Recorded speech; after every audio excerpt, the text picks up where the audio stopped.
Alright, this is the last part.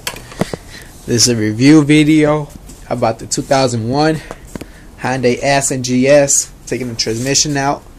Alright, when you have the car laid down on the floor, you gotta take these you gotta unscrew these 4 nuts, not all the way, just to let them loose enough, because you're finna jack it up, and gotta lose the CV joint and nut too. But first you gotta take the pin out with some pliers. Alright, after that, put 2 jacks on the left and right side of the front, and you don't gotta take the whole brake system off. You just gotta lose these 2 nuts from the suspension, from the shocks. Alright, then after that you pull it, and then you push the CV axle back and bend it. You see how flexible it is? You bend it, and then you just gotta use some force. The reason I'm telling you gotta not take the brake system is because a lot of work. So that's how I did it, and it will easily come out. Alright, and that's how you do it on the other side too. Okay, now when you have that ready, you take your CV axles on both sides, because they're both connected to the transmission.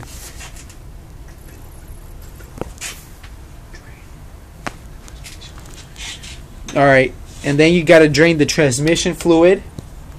Alright, after that, you gotta get one of these jacks to lift it up, because for this I had to lift the engine and transmission up, because there's like a bracket that won't let the transmission go all the way down.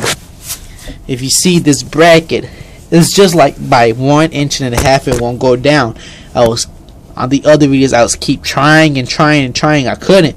So I was like, alright, you know what, I had to take the engine out too then. So I had to disconnect these hoses for the radiator.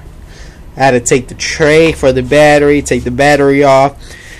The air filter box had to disconnect the pulley.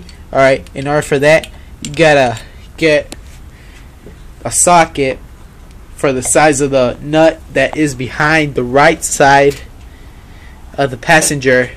Behind the wheel is the crankshaft nut.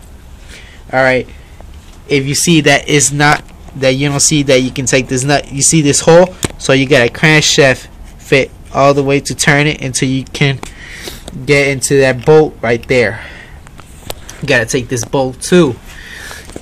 So in order, you gotta disconnect these 2, because if you disconnect them, it's for the like you have a whole big mess, and it's for the brake system. It's a lot of work to do. Alright, so then when you have that ready, you just let it hanging over right here. Okay, one other thing, I disconnected this water, where you put the water at for the cooling system. Had to disconnect these, had to take these 2 nuts from here. Alright, then after you do that, when you go under the